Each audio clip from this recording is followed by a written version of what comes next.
Welcome to our latest post-game live episode of The Independent. I'm Pete Sampson, atop Notre Dame Stadium following a 49-7 blowout of Stanford. And Matt, it was, I think in some ways, kind of, I don't know, how would I put this? It felt like I was watching the Notre Dame that I thought we would have seen or expected to see in June, July, and August. Not that like Notre Dame is a perfect team, but I felt like they have the potential to play great defense and good offense. And I thought they put those two things together in a pretty impressive way against Stanford to ultimately win their fourth straight game going away. Yeah, Pete, I think it's about as satisfying of a win as a win over Stanford can be, if that makes sense, at least with this version of Stanford. Like they did what, if you circled this game in the preseason and you're making your projections about how good Notre Dame could be, well, that's a game Notre Dame's going to win by a score of like 49-7. They were sound in pretty much every phase of the game. They took care of business. They scored on how many straight drives was it in the second half? I mean, it was a lot. And it wasn't just, it was one, two, three. I mean, they punted on their first drive of the game and that was it.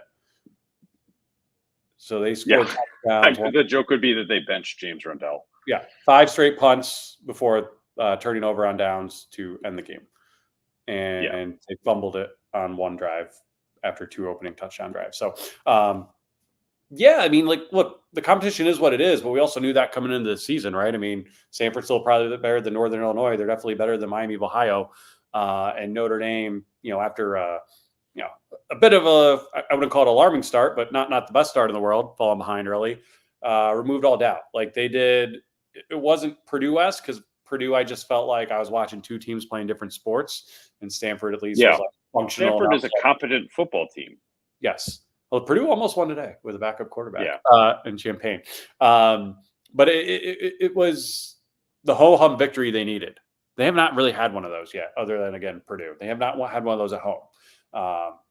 They lose NIU. There was tension against Miami, Ohio. Louisville game was just like a hot mess back and forth. It was a great win on paper, don't get me wrong, but it was far from a flawless performance by Notre Dame, particularly offensively. Today, I thought they went out there and took care of business in a way that a mature football team should coming out of the bye.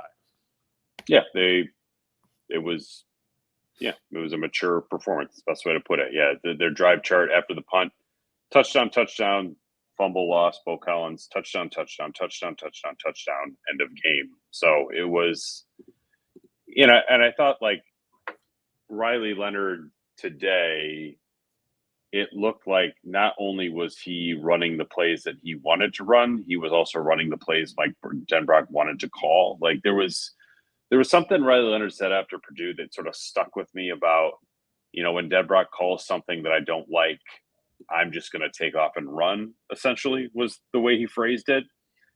And I think they've gotten, and I'm talking about Denbrock and Leonard, I think they've gotten so much better at figuring out, here's what Leonard likes to do, here's what I like to call.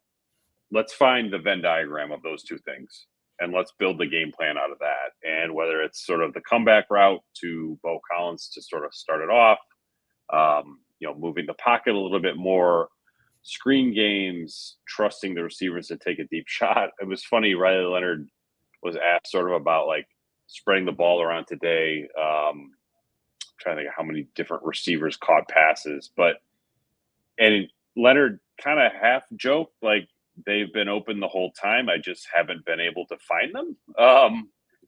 Collins 4 catches, Mitchell 4 catches, Thomas 2 catches. They run some RPO type stuff. The pass to Jaden Thomas for the touchdown, I thought was like a really, really well thrown ball, arguably like Riley Leonard's best pass of the season. So I thought that there was a lot for Notre Dame to take away from today that should feel good if you're Marcus Freeman, if you're Mike Denbrock, and certainly if you're Riley Leonard. Yeah, I completely agree. I mean, it felt like he didn't just take off and run every time something broke down. It felt like they made an honest effort to open things up. I mean, the first 3 plays of the game, if I'm not mistaken, were all pass attempts to Collins. Yeah, they ran offense. Yes. It wasn't like, all right, we got to do what we got to do here to get a couple of yards. I mean, they spread the ball out. It was nice to see Chris Mitchell get in the end zone. You had a couple tweets, I think, in game about I think it was both Jeremiah Love and Jadarian Price converting third or fourth downs for the first time this year, which is surprising to say given how good both have been. But I also think it speaks to how, I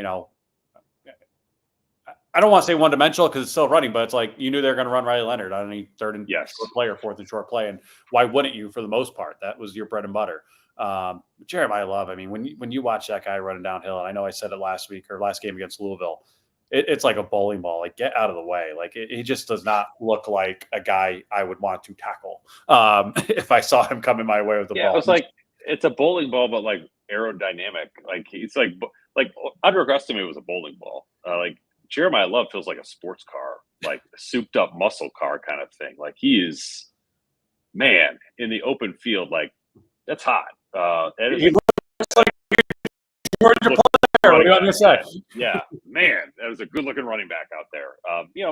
Jadarian Price sort of welcomed back into the fold after the fumble at Louisville. Like, I don't know how dynamic he was with 12 carries for 49 yards, but he, on the touchdown run, he pressed the ball inside before getting outside. Just they need him to be part of the solution moving forward.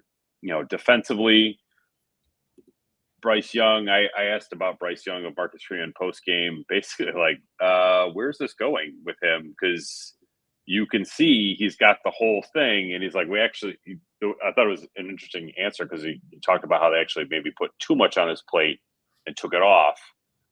Whatever they have on his plate right now is fantastic.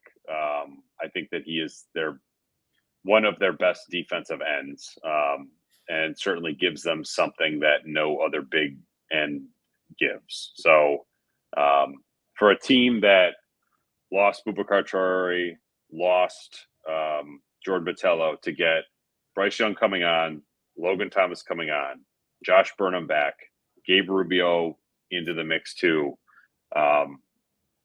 They've got a lot happening that I think if I was Marcus Freeman, Al Golden, I would feel really good about.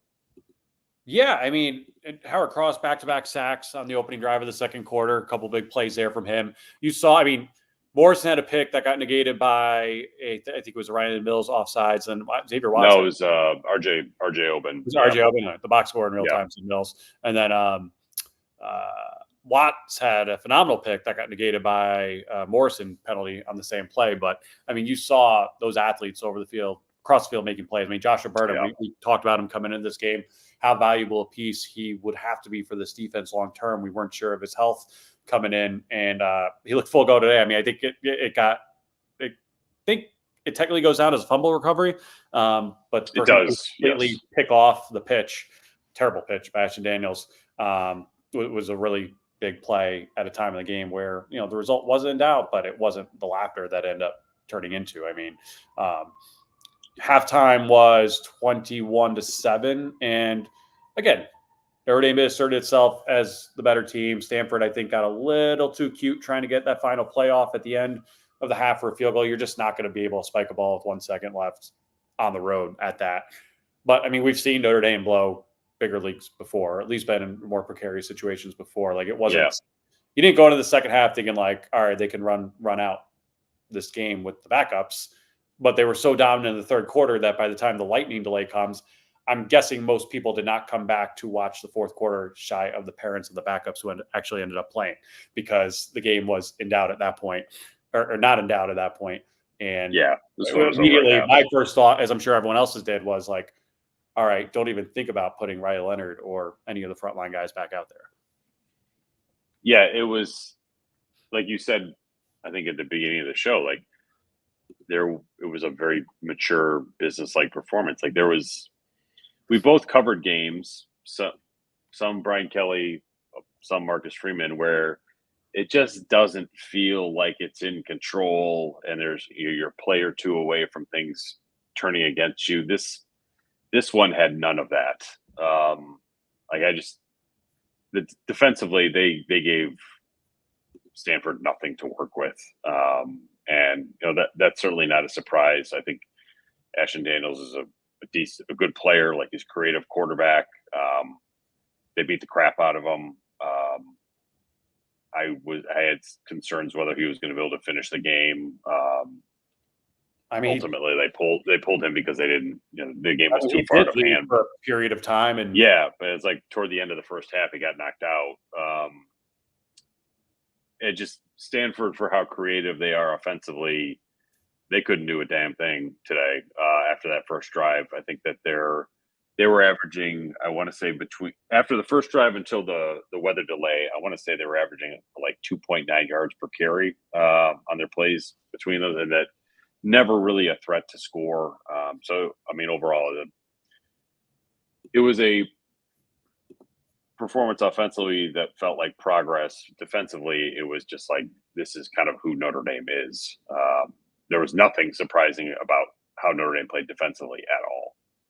no, they played the way they were supposed to play. I thought it was interesting at halftime. Again, it's only 21-7 at that point, and Zora Stevenson of NBC is sharing Marcus Freeman's quote, and they put it on like the scroll of the scoreboard saying, quote, "I'm tired of being a good team. I want to be great," end quote. And I don't know what he said to them directly in the locker room, but they came out in the third quarter like a team that got that message loud and clear, because they absolutely dominated and, again, looked like a team capable of hosting a playoff game. I don't know if that's in the cards for this team or not, but certainly the playoff hopes themselves are very much alive coming out of a game like this one as they improve to 5-1. Absolutely.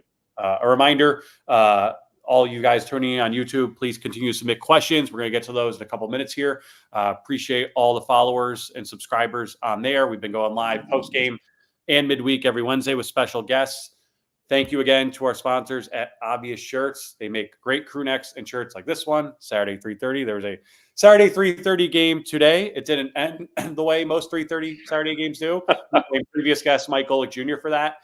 For manifesting a weather delay by referencing Brian Kelly's purple face shenanigans, which became famous during that USF rain delay back in 2011. I had a couple tweets that were like, well, at least this is that USF team. I'm like, guys, USF went 3-9 that year. This is probably the exact same thing, except the game's already out of hand at this point.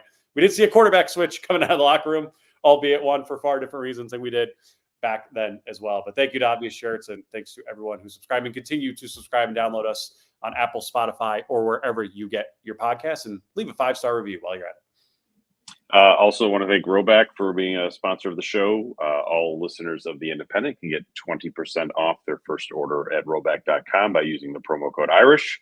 They have plenty of Notre Dame licensed gear. You've seen it on Benjamin Morrison. You've seen it on Riley Leonard. You can see it on yourself too. So go to roback.com. Use promo code Irish for for their Notre Dame collection, but also all of their good stuff. Polos, quarter zips, hoodies.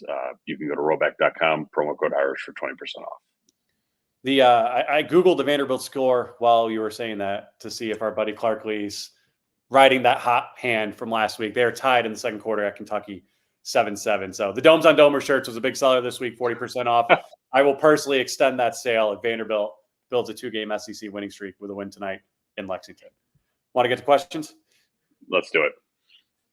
First one from Dan Kelly, 120. Offense looked better today, but still surprised to see Mitchell Evans MIA. It's funny. That was like my first thought scanning the box score, because I remember looking for him all game. As I was looking at pregame props just to see like what the public market is on Notre Dame players, since it's such a kind of a disjointed operation statistically.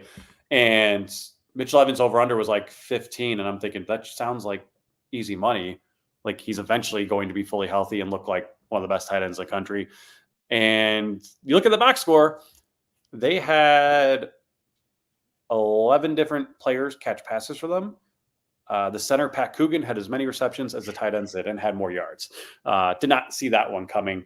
So that was a part for me, like as far as like a micro takeaway. I wonder, what's his status, so to speak, because I can't imagine a player of his caliber is like 100% and not being such a big feature of the offense. And the other part, I think you quoted Pat Coogan postgame saying, "I've never touched the ball before." If you're the center, don't you touch it on every single play? That's a good point. I should have corrected him. Yeah, I'm assuming he meant like after the snap of the ball. But yeah, the Mitchell Evans part, I asked Marcus Freeman about that Monday, Mike Denbrock about that Tuesday. Just like what's going on there? And it was like, coming off the bye, things maybe are looking up. He's still less than a year removed from the ACL tear. But I mean, when Denbrock talked about like we went over some tape and cut it up and like, hey, here's where you need to be better. I wonder if there's just maybe a little bit more to it beyond the ACL, whether that's playbook, conditioning, meshing with Riley Leonard. I don't know, but it's a good place for Notre Dame to be in if the complaint about the offense is Mitchell Evans isn't involved enough, because that has not been the first, second, third, fourth, or fifth question about the offense pretty much all season. Yeah, they're moving up in the ranks as far as importance of questions through 6 games. TD4ND, the key will be, can they win at Georgia Tech? They should win at Georgia Tech. They had a wild today. I don't know. At the end of that, I think, bumped up against the start of Notre Dame's game. But on the CW network with Tom Brenneman calling the games, I remember him calling like the Tebow championships, and not sure what happened between then and now, but now he's calling ACC games for the CW. North Carolina drops a would-have-been go-ahead touchdown in the final minute, kicks a tying field goal. Haynes King was out. I did not see an update. I mean, look, Haynes King's not playing next week. This one should be pretty easy for Notre Dame so long as they got no shot. Right. They should have a shot, I should say, but because Haynes King is a good quarterback. But it's tied with less than a minute left, and Georgia Tech hands it off in what appears to be like, let's just see what comes of this, and we'll go to overtime and take our chances. And they break off a 60-plus yard touchdown run, win the game. They rushed for 371 yards against their former head coach, Jeff Collins, who's now the defense coordinator at North Carolina. Carolina's got all sorts of issues on the field. Not like the greatest win in the world for Georgia Tech, although impressive in the way they did it. I really think, even though it's a road game or Georgia Tech will be the home team, it's so different going to a big NFL dome where I'm betting it'll be at least half Notre Dame fans versus going on to. Oh, I agree. Well, especially just like campus stadium, yeah, and Notre Dame's not in the South at all this year. Like, it's not like if you were a Notre Dame fan in Atlanta, you'd be like, well, I went to the game at Duke. Right. Like, no, this is their one trip to that part of the country. And now that like Notre Dame has some juice again, right? Like it's not the same juice as you just won at Texas A&M, but it's a hell of a lot more juice than you just lost to Northern Illinois. Like, I think people I think the fan base is probably checking back in on this team now. Yes. After being frustrated to no end after Northern Illinois. And that's the thing about losing that kind of game. It takes multiple weeks to get there, but I think that Notre Dame has logged enough good work that going into Georgia Tech, not only should they feel confident that they'll win because they're better than Georgia Tech, Notre Dame fans will want to show up at Mercedes-Benz Stadium to see it and sort of get behind the team a little bit. By the way, national title game is in that building. Just saying, maybe they want to save their trip for January 20th. Man, that would be a hell of a travel schedule if they got that far. But I just think that they should win at Georgia Tech. They should beat Navy. Our Army, frankly, is oddly terrifying now. I know you're Navy's great too, but Army's just they look. If Notre Dame plays like this offensively, they will be more than good enough to win out from here. However, they have not played like this offensively more than one time. It just happens to be the one time that I saw it today. I think, independent of what they do against each other this year, I think Army is better than Navy. I think Notre Dame benefits from playing Navy first. I just think as a warm up kind of thing, or okay. I can't imagine you're blindsided by Army after playing Navy when they're both good. It's not to say it's the exact same game or one team's better than the other, but this Army team is for real. They might not lose dare I say this out loud, they could be the playoff team this year from the group of 5. I don't think they play Tulane. No, Navy does. If it's Army Navy or Army Tulane in the AAC title, winner take all. Army's schedule is very Liberty-esque with Notre Dame involved. Yes, but Liberty did make it last year, going undefeated, and I don't think Army will beat Notre Dame. How much fun was that watching? Not at all. No, I believe me. I think everyone outside of the Liberty fandom was very disappointed to see Liberty kind of like schedule their way into the Fiesta Bowl last year because it was setting a terrible precedent. And I think they're going to try to do it again this year if they go undefeated. But to go back to your earlier point, I think, I don't know if we've used the term rat poison with Notre Dame under the Marcus Freeman era, but like, no, that was very much a thing after A&M, clearly. I don't think they will have it this week, but I also think this is the first game they'll be going into following another game where like Marcus Freeman gets up there Monday, the players and coordinators get up there Tuesday, and we're not just peppering them with like, why didn't this work? Have you tried this yet? Is this going to happen? Is that like, I feel like they don't have to be defensive after the way they played this week. And now beating Louisville is great. Going into a bye before Louisville, after Louisville is great. Yeah. But this is like as normal of a game week as normal and as quiet, I guess, of a game week as you could probably get if you're a good Notre Dame team. So it's interesting because like Howard Cross kind of got into that post game a little bit because he was asked about like, hey, you said after Northern Illinois, like that was a huge lesson learned about preparation and like not taking an opponent lightly. And it was like, yeah, it was important for everybody to sort of go through that and not waste it. That stop riding the wave of the opponent and just do your freaking job. And then it was interesting to sort of see Riley Leonard come in after that. And I asked him about like, so what's been better in practice lately? And he's like, like sometimes you go to practice and you're like, just kind of going through the motion, like just checking a box. And I just think that like not everybody on the team necessarily is like Howard Cross, and they needed more people to be like Howard Cross.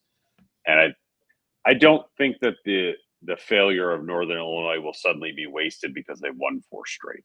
Like I think that Howard Cross, Pat Coogan, guys who have been here that sort of get how much it sucks to lose at Notre Dame, I don't expect them to sort of let Notre Dame feel like they've tasted success yet. Like that makes sense. Like I don't think Notre Dame.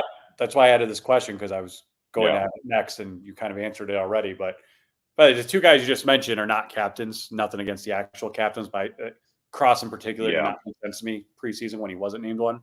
But it does sound like he's become like the voice of public reason, if you will, like the elder statesman for this team, both in good times and in bad. And if they I think there's a lot of truth to that. That's a good place to be. Daniel Massoud, nice to get a full quarter for the backups. Yes, I mean they even with this schedule outside of Purdue, we have not seen that really. So it was nice to see that. There's a question in here about. Did you see Steve Angeli lift up Aeneas Williams or attempt to lift up Aeneas Williams after his touchdown run? If you haven't, you should go back and watch it. I don't think so. Quickly, Chris Tarek and the offensive line came to his defense because Steve Angeli was not lifting up Aeneas Williams at all. That sounds like a bad idea. It was just kind of funny to watch a quarterback try to be the lifter instead of the liftee. Because Aeneas Williams was not getting off the ground. I do like him as a back for down the road. Oh yeah, I think he brings a lot to the table. Edward Jordan, Pete, was that the least amount of opposing fans, team fans that you can remember at ND home game? It looked like there was less than 1,000 Stanford fans, 10,000 Stanford fans, excuse me, in the stadium. I imagine there's less than 10,000, but yeah, I mean, there weren't a lot. I do wonder if they're like, hey, we went to Clemson. I mean, no one went to Syracuse, right? But put us in the win. Their travel schedule's a little different now. There were not a lot here, but I don't remember the last time, short of Stanford being really good in 2014, like that there were a lot of that I felt like there was a big Stanford contingent in Notre Dame Stadium. Like there's not a big Stanford contingent at Stanford. At Stanford, yes. So I didn't. It was very difficult to sort of gauge crowd dynamics today because of the weather delay.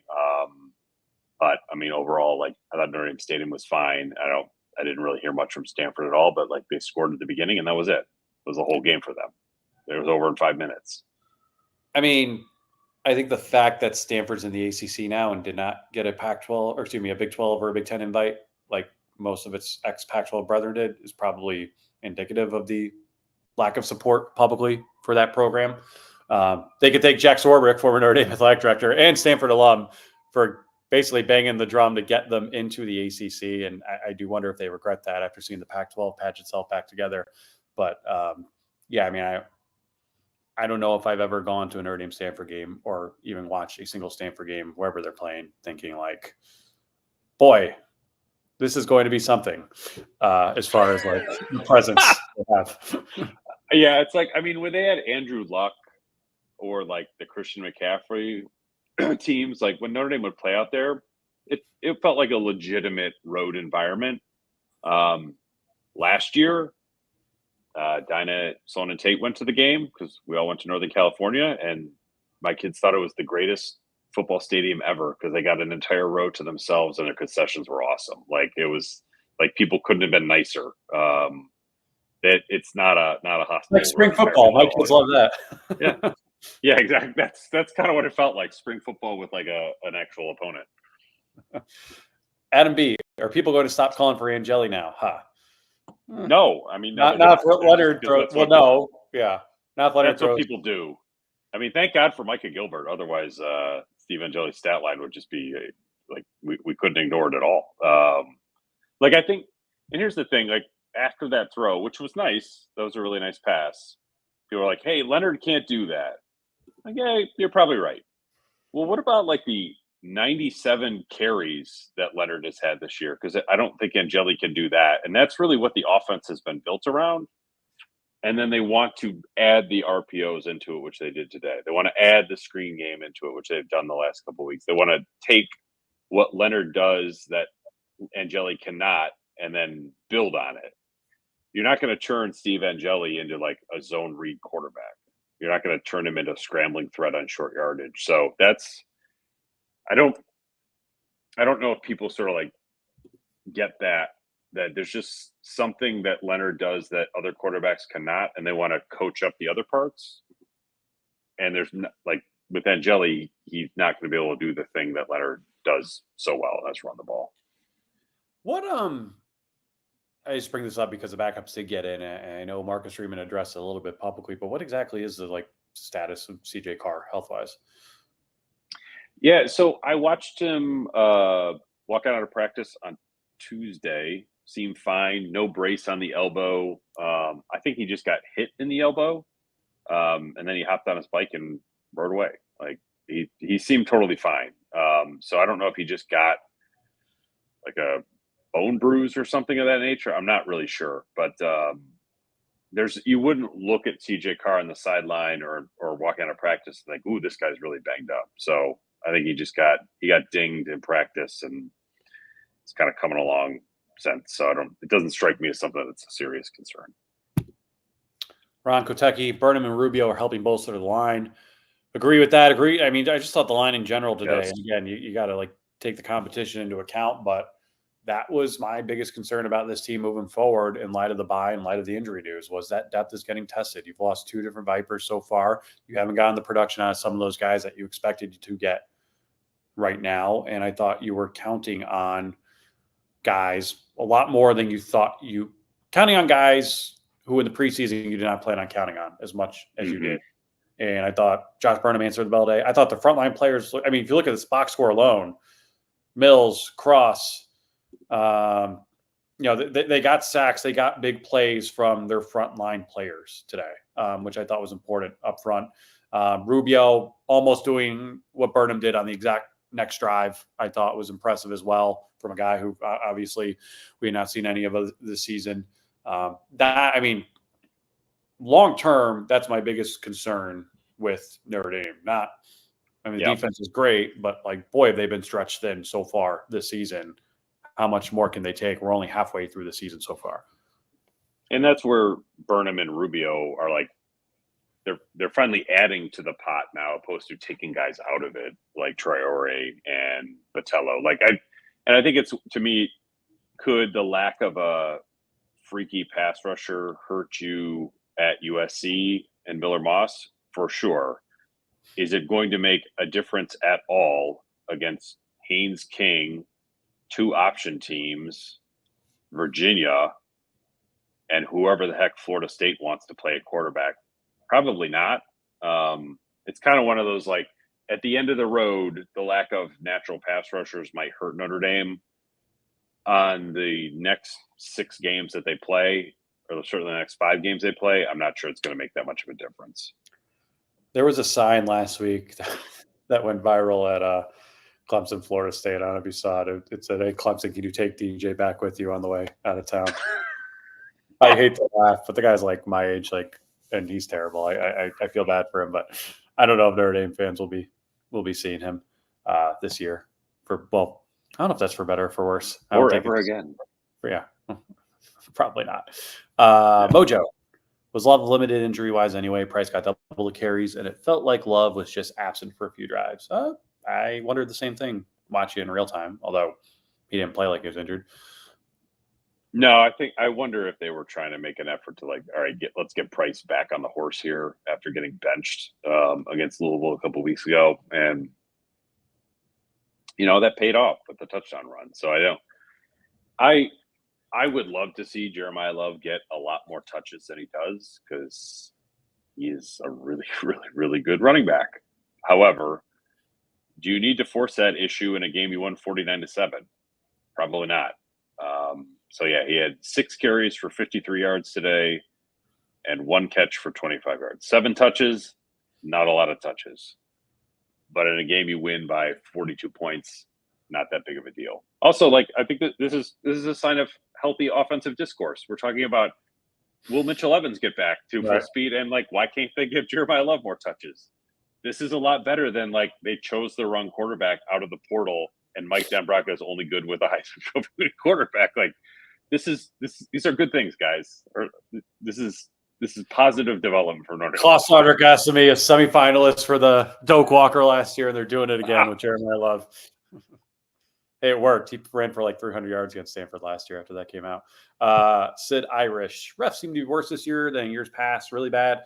I've noticed that everywhere this year. We saw it with Ohio State in the first drive tonight against Oregon. Even like the Stanford play, what's his name? Bachmeier's brother, I thought made the very heads-up play. Like, not that it made a difference, but like Stanford should not have started the second half. Was it, I think, the first drive of the second half at the 3-yard line? Like, that should have been a penalty. Like, the guy did what you're supposed to do: stand out of bounds, fall on the ball, and draw the penalty. And even after review, which was clear as daylight, and everyone on NBC said so, they did not overturn it. That one made no sense.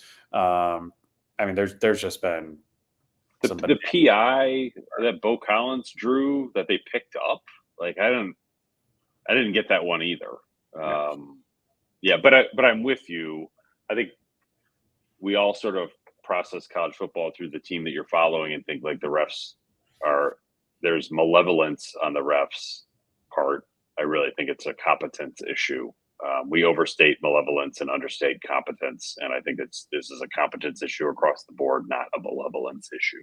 You know, it's funny as I see the USC Penn State highlights come across my screen here. Lincoln Riley a couple weeks ago went out of his way to say how much he appreciates the Big Ten refs because they just let you play more and seem much more competent in the Pac-12. And look, for as much as we make fun of officiating everywhere, I think hashtag Pac-12 refs is in its own sacred, untouchable space, how bad they are. And then, of course, Lincoln comes out the other end of it last week. And I think he was wrong for going there publicly, but I do agree. Like, I don't know how Minnesota scored last week. And then today, USC gave that game away against Penn State, but, Penn State mugged them twice in overtime, and there were no flags thrown at very crucial moments. There's a lot of, Miami, obviously, the previous 2 weeks had been on the right side of some non-calls. And it's a thankless job. It's not an easy job. But I feel like every year it gets worse and worse. It's a couple more penalty or refereeing questions. A lot about Oben, by the way. I don't want to throw them all in here and grag on the guy, but a lot wondering where he is, what's happened to him.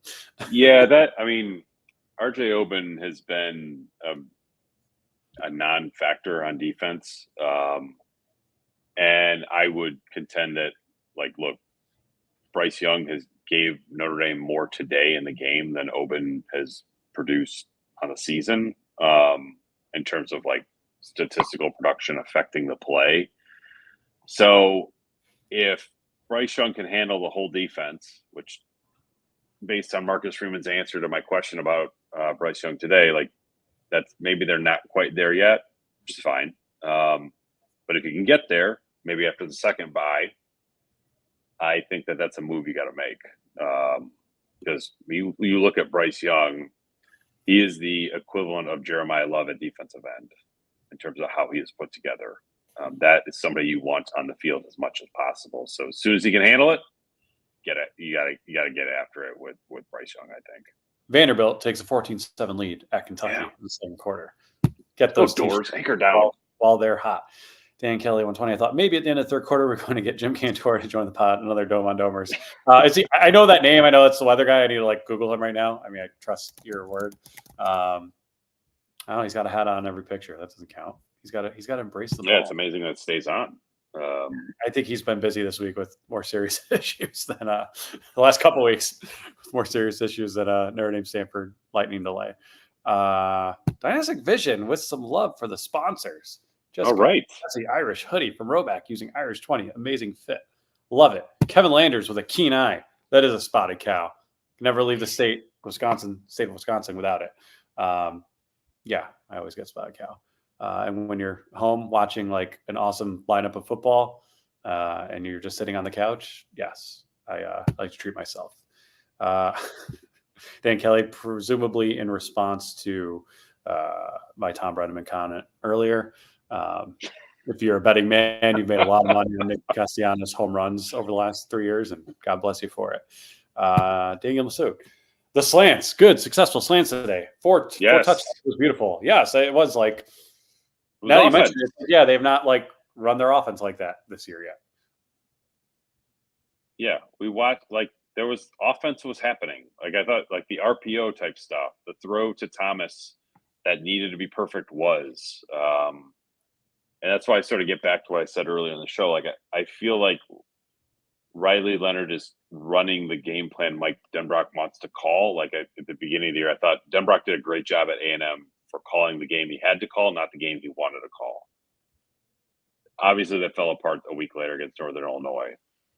And we haven't really seen a ton of signs where Leonard could run the game plan Denbrock wanted to call it. And today I feel like we saw those two, the quarterback and the coordinator, come together in a way that was significant that may, in fact, like carry over to the rest of the season. If it does, if they can go from being an offense that scores in the 20s to an offense that scores in the 30s, then, man, you become a lot more difficult to deal with because I don't know who the hell would score 30 points on this defense. Like, who's doing that? Nobody. No. You need an absolute meltdown. Yeah. You need pick six. If you get 4 touchdowns on offense, you're good. Like, there's not a team that's going to beat you if you can put up 28 points. Agree completely. Terry Howie, 3 losses for Lincoln Riley and USC already. Does he survive the season?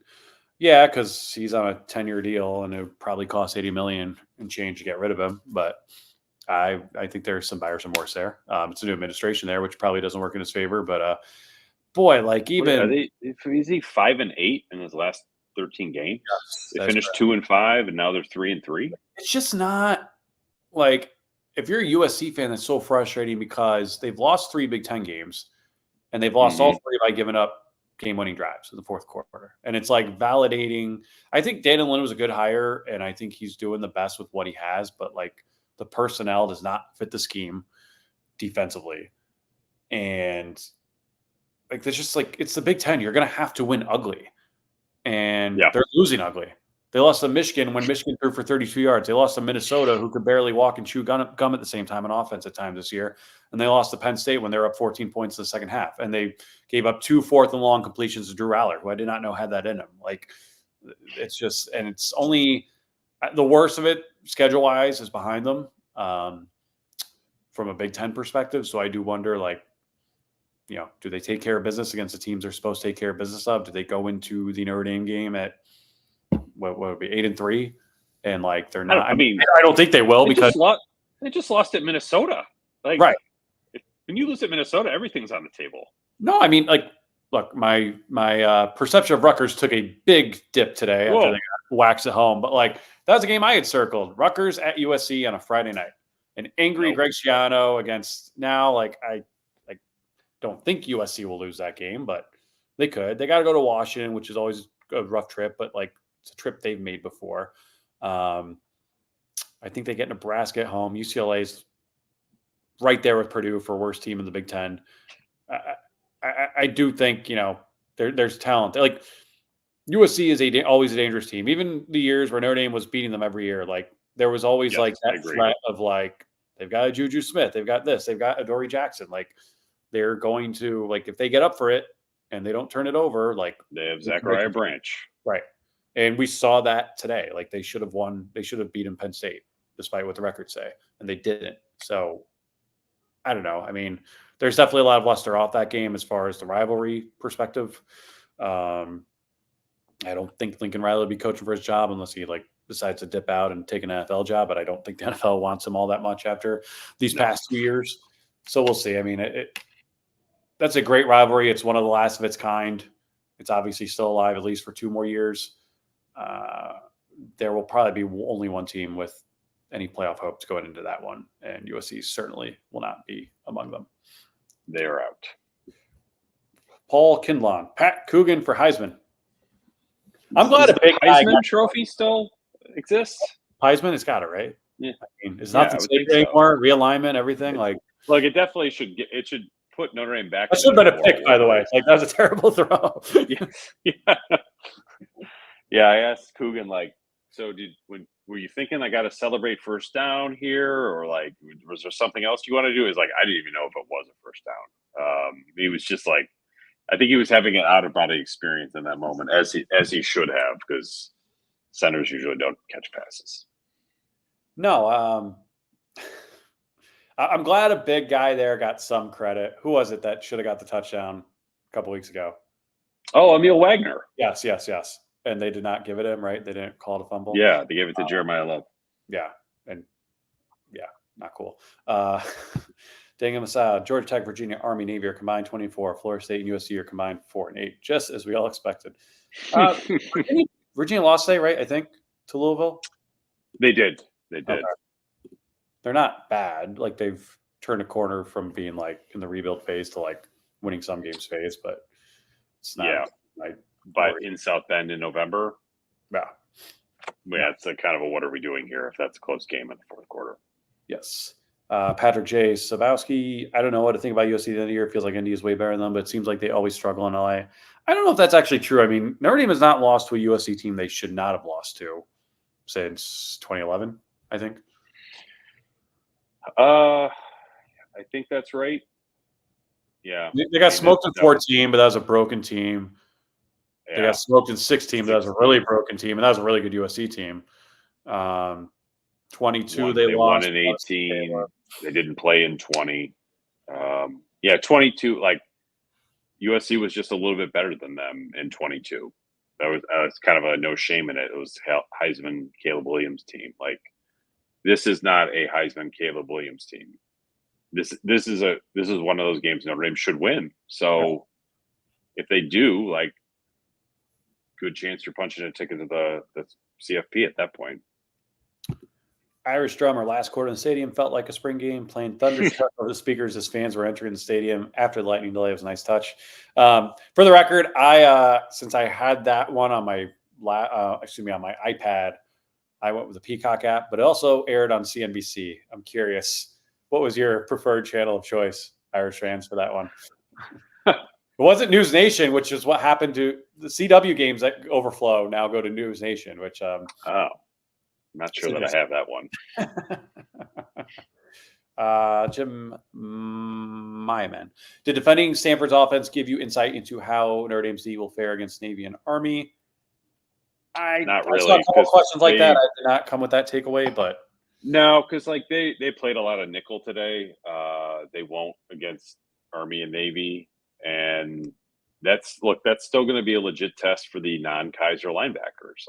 If you're KVA or Jalen Sneed or Drake Bowen or Jaden Osbury, that's still going to be a difficult. I would expect that Navy and Army, they will both score a touchdown in the first quarter of that game.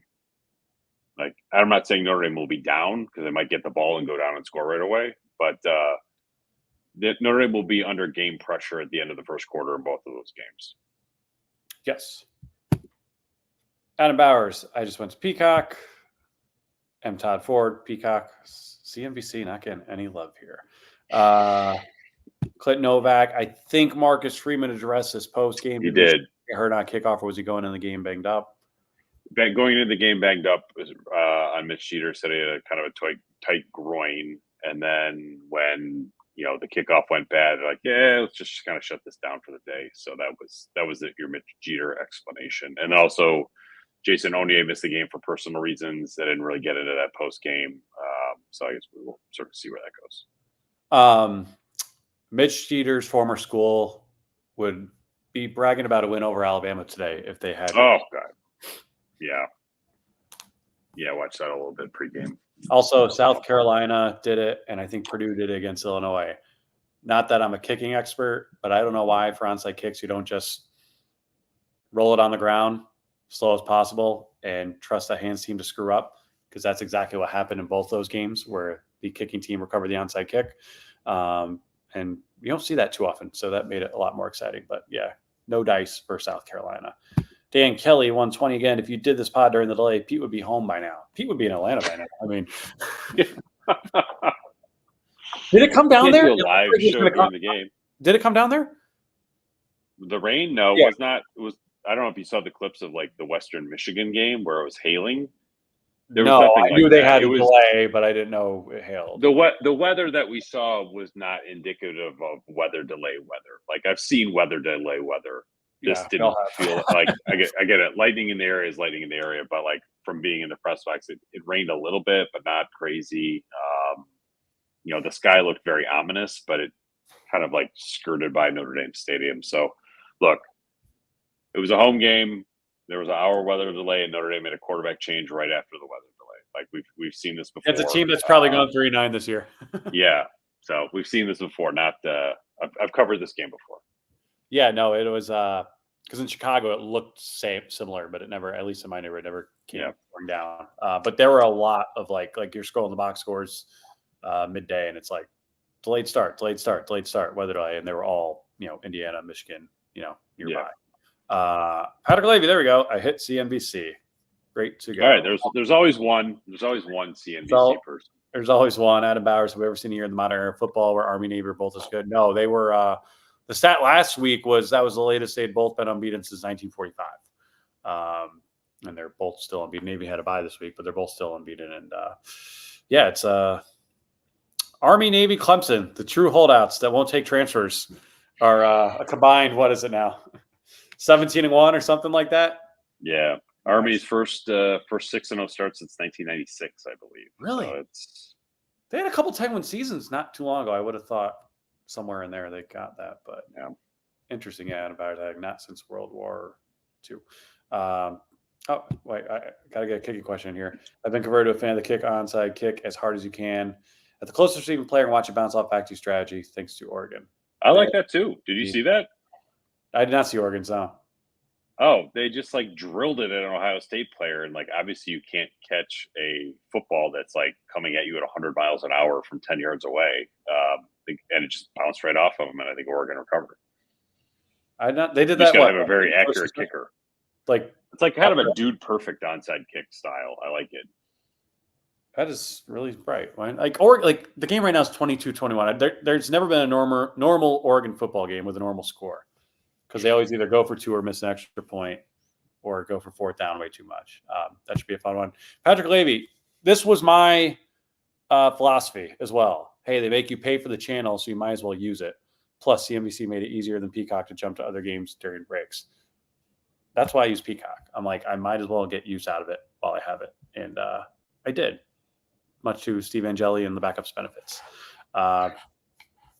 That's all I've got. Is there anything you want to add ahead of? No, I think it was. I think this is kind of one of those games where we probably won't look back on it in November as memorable in any way, shape, or form, but we probably should.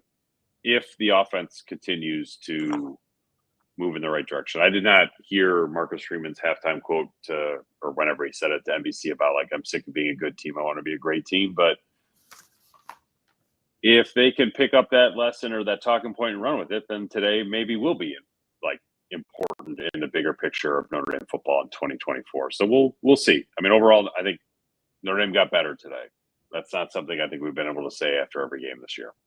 They got better. They covered. They went over on their own. The over-under was 45.5 coming into this one. And they beat Stanford at home. They won a rivalry game, and they improved to 5-1 at the midway point of the season. And everything, I think, is still in front of this team, as wild as that is to say after what a bizarre opening 2 weeks we saw. 3 weeks, really, if you include that Purdue game. Yeah. So, yeah, I think the best may still be yet to come for these guys. I did not think I'd be sitting here on October 12th saying that 3-4 weeks ago.